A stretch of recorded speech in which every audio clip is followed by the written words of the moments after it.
Hey there, Tony. Yeah, man, my days are just they're crazy right now. Basically I've hired about 5 or 6 people to carry out the day-to-day business tasks, but before they all take up the slack for me, I basically have to train them so that they do what I've been doing, but instead of just me trying to juggle it all, it's them. So I think from now on, aside from phone calls, it's a lot easier for me just to make videos talking to you about what my thoughts are with the Anti-Heroes project, so that not only, I don't have to sit here and type it out, but you can also watch it over and over again. And I'll save these videos as unlisted on YouTube, so you're the only person that can see it. Um, maybe if this blows up years from now, this will be some sort of bonus content that we can both make money off of, these little video messages that I send to you. But I would never put it out without your permission. But anyway, I read the most recent synopsis, and as we talked about on the phone, I think that it should be kaleidoscopic, or is that how you say it? Kaleidoscopic, where it's 4 stories that intertwine. And you've got the Ray Dillon character, Bam Bam Lopez, the cartel. You've got those rudiments cemented in, and I think that they're really good. I think that when I come in and the characters that I introduce, first of all, as I told you before, I think that we should have the couple, Preston and Sasha. They're the people that are equipped with the dark web stuff. And I think that it would be good character development to show their hustle and their rise by selling generic pills. So the way that it's working right now is, there's the dark web. I don't know if you use it. I use it all the time. You can buy drugs off it. You can do things anonymously, send anonymous emails. It's good for a number of reasons. Now, the dark web, let's just say, I'll use this bag of weed. Okay, so let's just say that the regular the clear net is what the internet that you see is about this big. It's like an iceberg. That's all you can see. And that's how much of the actual dark web and dark net, deep net, dark web that you can't actually see. So it's vast. It's very interesting. There's a lot of really crazy shit going on the dark web that I think we can incorporate. For instance, there's something called a red room. I don't know. I'm sure you've seen Eli Roth's Hostel. That's my favorite contemporary horror movie.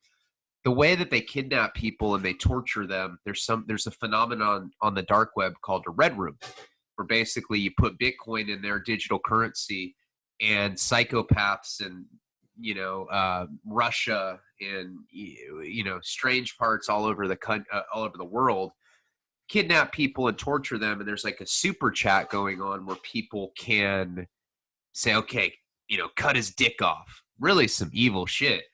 And, I've been on the dark web and I've seen stuff like that pop up. I've never actually, I don't have the stomach to go watch stuff like that.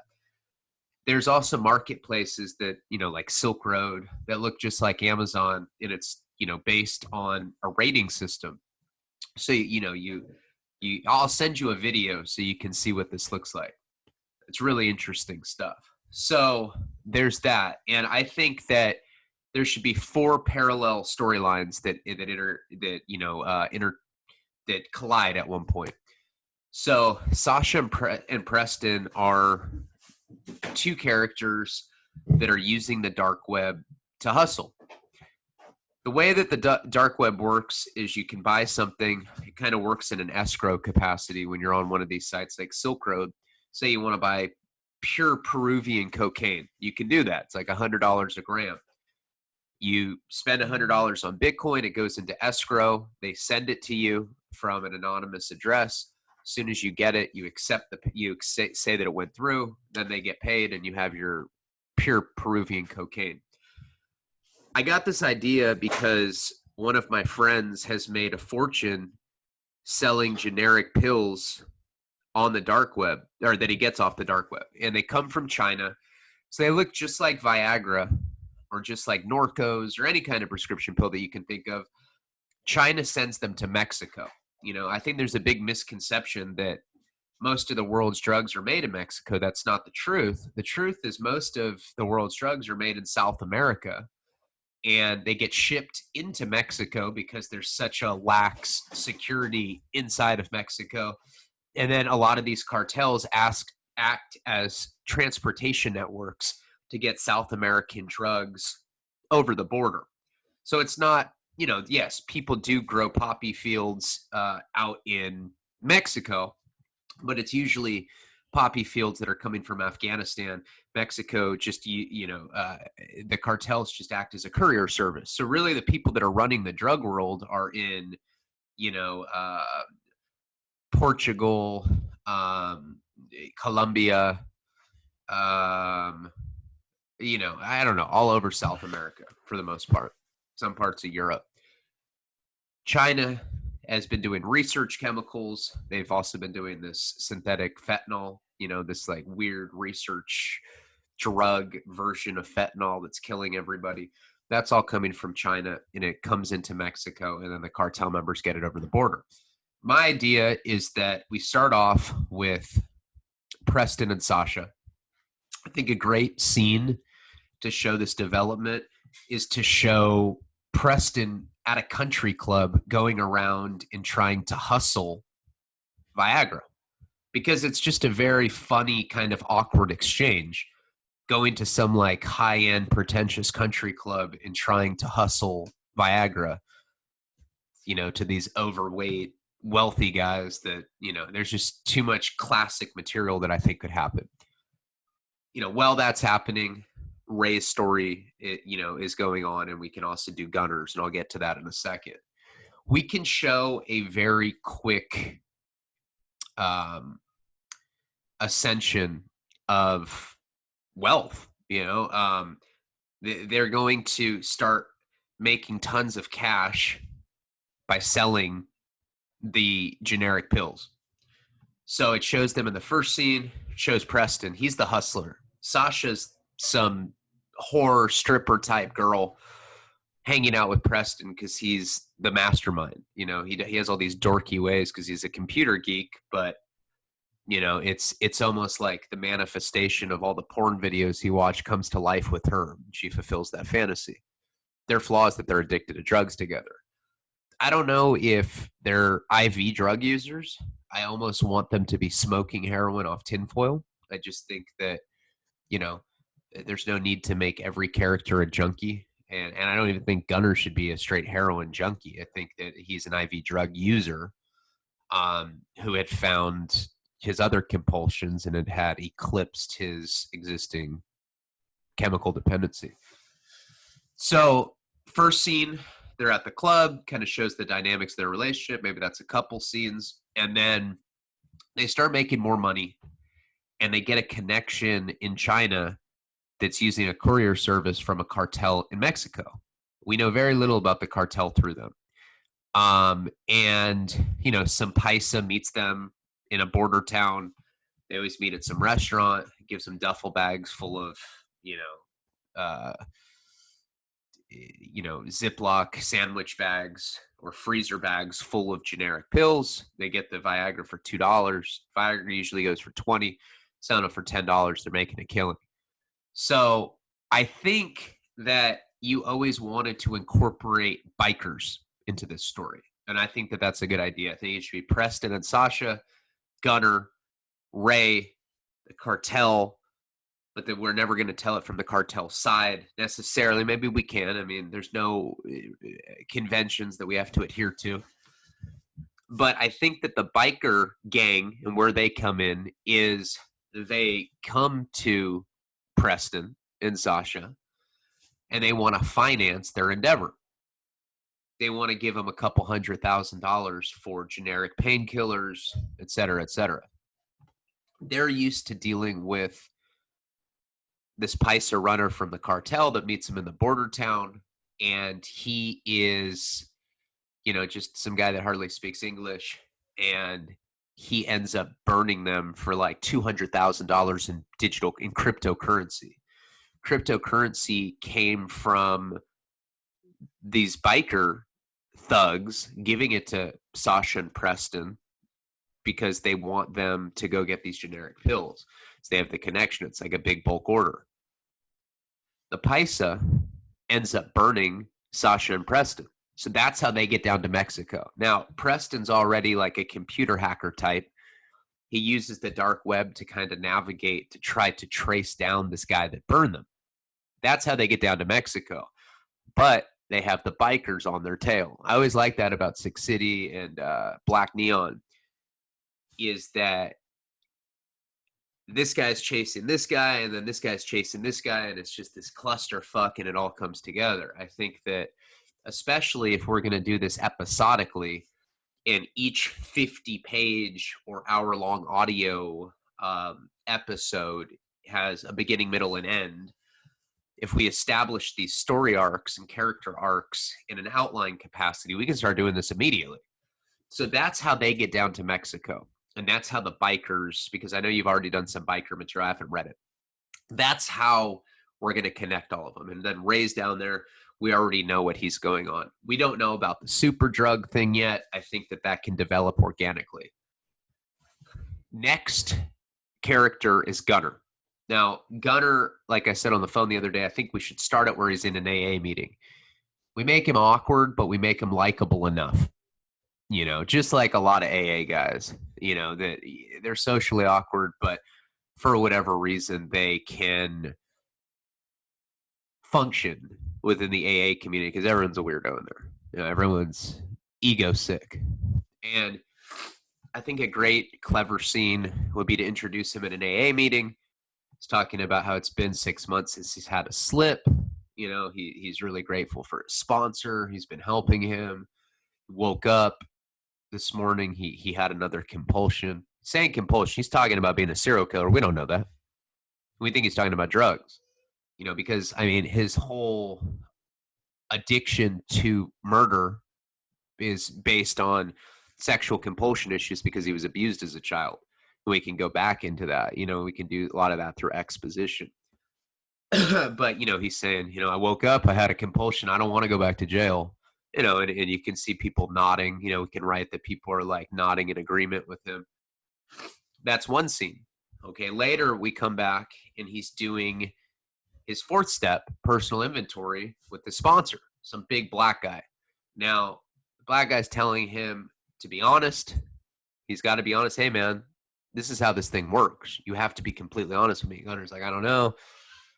I've done some horrible things. You'll judge me. He's like, you can't be any worse than what I've done. Now, we need to have him say something to Gunnar to try to encourage him to be honest with him. Something that's worse, that the readers will think is worse than murder. What's worse than murder? Rape, pedophilia, something horrible.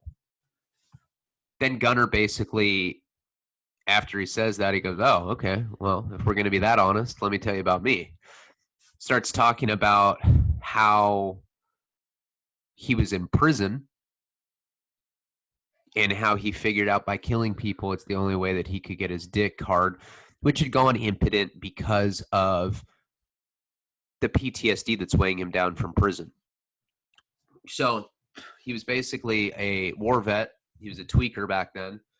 That scene that we both like, we can do that. I don't know if we do it in flashback or in exposition, but basically Gunnar's backstory, he was abused as a child, went on to be a crystal meth addict, went on to go out to Iraq, Desert Storm, got injured really bad, nightmarish PTSD, which we can establish with the scene that I already came up with him smoking meth in the corner while all of his military brigade is sleeping. He's smoking meth out of a pipe, and boom, bunker gets hit. Everyone's dead. All he has is a lighter. He's been up for a few days, and it's this nightmarish meth psychosis with scattered limbs everywhere and blood splattered everywhere. I just think it's a very potent scene. And after the war, he basically became a mental defective, couldn't fit into society. So he starts, you know, getting in trouble, armed robberies, to support his meth habit.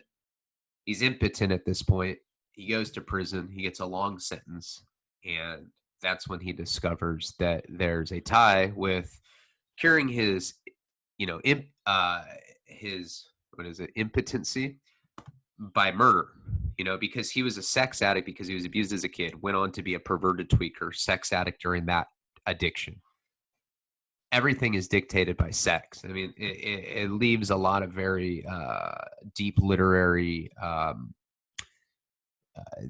There's literary depth by creating that. Sexual compulsive as a child, grows into a meth addict, sexually compulsive, goes to war, PTSD, goes out, armed robberies, goes to prison, associates murder with being able to get his dick up, which I think if we blend with your existing stuff, it makes it so outlandish that I think it's really going to enhance your existing material.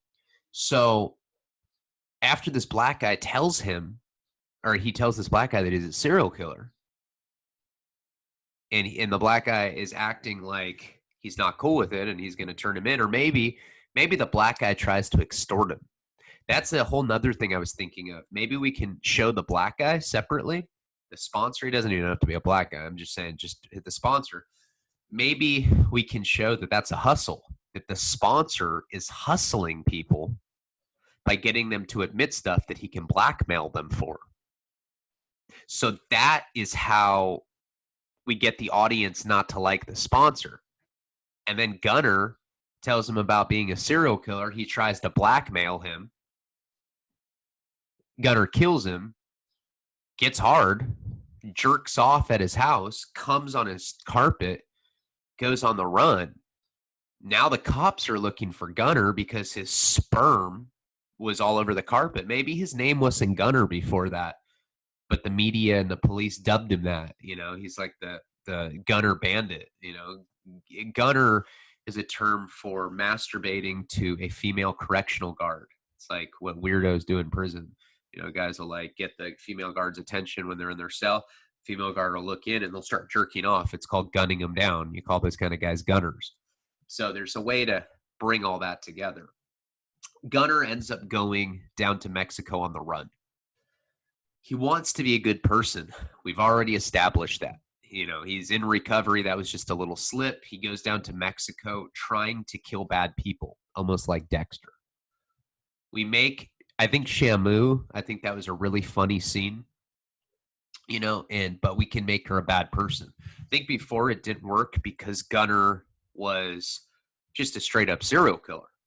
We can't have him just be a serial killer. We have to make him likable with the ability to have redemptive qualities. So he kills the sponsor, then he goes down to Mexico. So maybe we don't make the sponsor black. If we just have him killing black people, it doesn't look the way that I want to look. Some white serial killer just killing black people. So maybe the sponsor is not black. I don't know. That's just how I had him in my mind. But Shamu's black. Tries to kill her for some reason. She does something bad. Maybe she kills a kid or something and he knows it. So he goes after her and she just happens to be a prostitute. So he's not going down there targeting prostitutes. She just happens to be one of the people that he kills. We can make a couple kills just to stretch out his character a little bit. Remember, if there's going to be episodic, we can really stretch this out. Eventually, Sasha and Preston are down in Mexico because they're trying to trace this cartel. On the dark web, they're able to trace them through GPS, figure out stuff. While this is going on, Bam Bam and his sister Camille, whatever her name is, they're explaining the super drug thing. And that's when they kidnap Ray. They put the tracking device with this little golf ball size of dope. We can say it can get the entire world high, opioid high, 9 times. The entire world high 9 times. But it's very compact and condensed. It's going to revolutionize drugs in the drug world because it's this very small, it's kind of playing on what fentanyl is. Granules that get you high instead of points of a gram or whatever.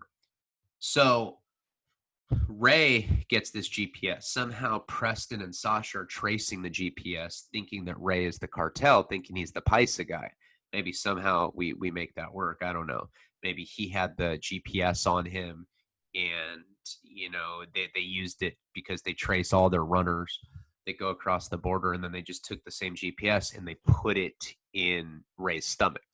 So now Ray's going around Mexico with all that existing material you have.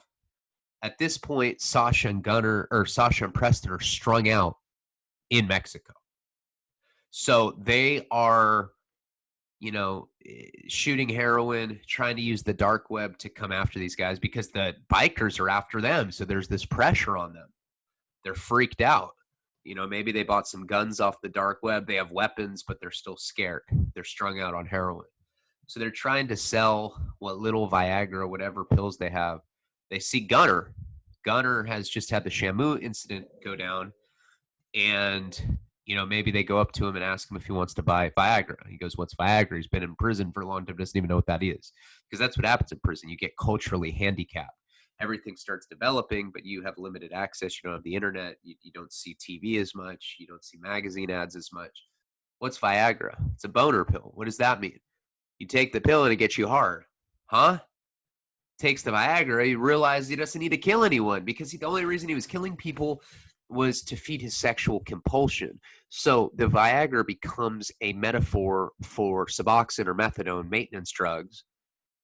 He's in recovery, and the sexual compulsion is just some literary interpretation of people using drugs because they got molested as a kid, which is the case with a lot of drug addicts that I know.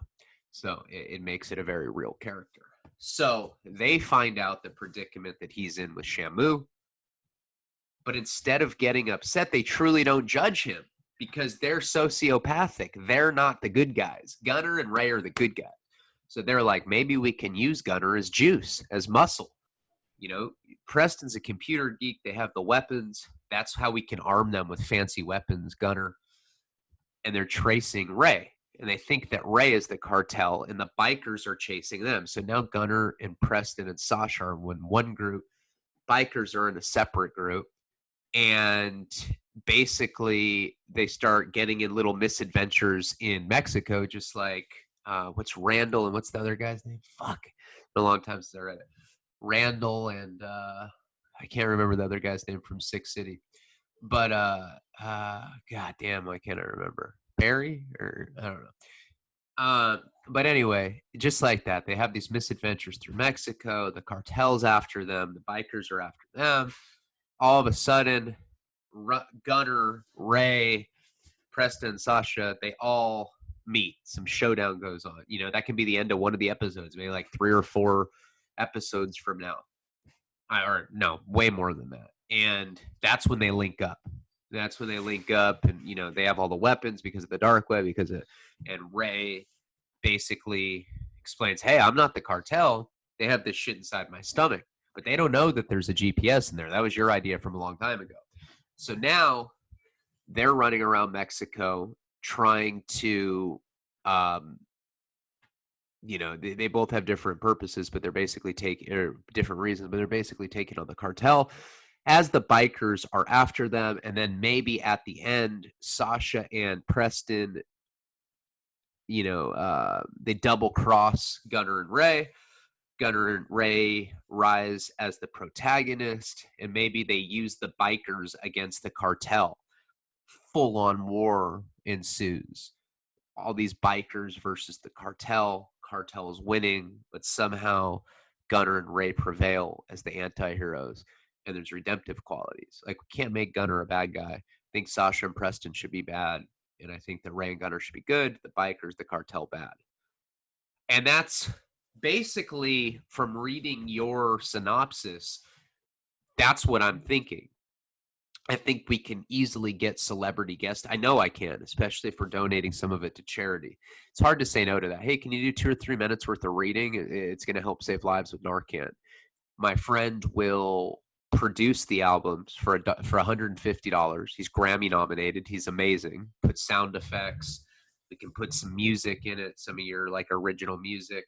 And we can make it really tight, really good. And I think it's going to be revolutionary. I talked to Jim Oles last night, and we had a couple hour conversation. I told him that you and I were kicking around the idea of doing that. And he was like, "That's literally brilliant. That will revolutionize what can happen with storytelling. There's no overhead. There's already this. I already have a following that's going to buy this immediately. Sooner we start we get the outline fleshed out, we can focus on the first 50 pages. We don't need to perfect it. We can just do it as we go. We can make this shit amazing. I believe in you 100%. I'm paying you another 250 tomorrow. I'm really excited about this. We can start getting paid immediately, and I think that it's just going to blow up. I personally do. All we have to do is get a good outline and then focus on those first 50 pages, get it going.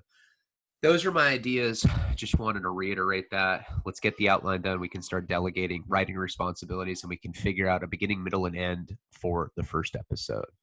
As we're doing it, I can be recording the audio, getting it good.